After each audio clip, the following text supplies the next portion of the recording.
My group of fifth graders had the kindergartners coming to help them, and the experiment was to figure out how if you apply heat to a substance, it would change matter. So they had chocolate and they put it on a heating pad, they turned it on, and then the chocolate melted. With my group, each of us was kind of like unofficially assigned to a certain station.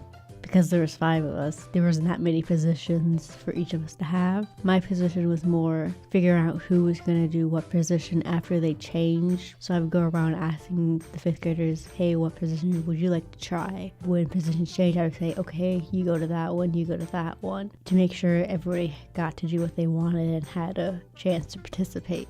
And with my group, we worked together, but we worked individually at the same time because each person had their position, but we all coordinated.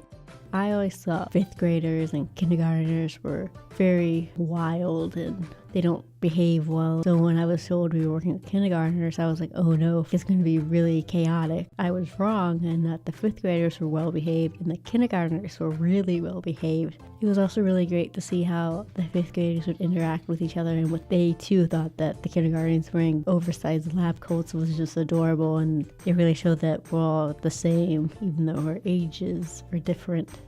I really found this activity to be really helpful for my future career because I always wanted to use film to help a community in some way, and I just did not know how that would be possible. But through this, I realized it's a lot easier than what I thought, going into a classroom and letting the students create their own video, and through that they're able to learn how to use a video camera, how to use sound, how to work together in a group, and how to really create their idea in their heads into an actual object. It really gave me this is a way you can use video to help a community, is by going into the schools.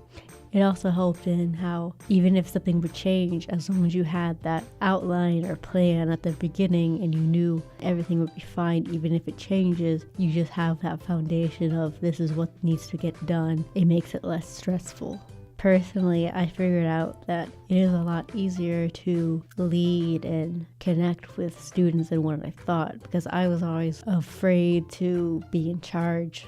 But through this, they were still just 5th graders, but I was still in charge of them. So I found out about myself that I am able to lead a group of people, and it's not as difficult as I thought it would be. I also learned that it's a lot easier to connect with people than what I thought. Going into it, I was like, oh, these are 5th graders. I don't know anybody that age, and I don't know what they're into, and I don't know if I'm going to be able to connect with them. But by just talking to them, it was easy to connect with them because they were really willing, because they wanted to hear what we had to say. And you just had to find some thread that we both have in common, and then we can have a conversation. Through this experience, I realized more that this is what I want to do as a career, which is helping communities and letting them tell their stories through video. Throughout the whole thing, I was really excited to be able to have this experience. My excitement never went away as the weeks went on. I was nervous too, but it was just great having a knowledge of how to create videos and teaching it to 5th graders to let them tell their stories. This class was just great in helping me learn more about myself and my abilities to actually teach a group and connect with a group of people who I thought I had nothing in common with, and that I really do want to use video to help communities tell their stories.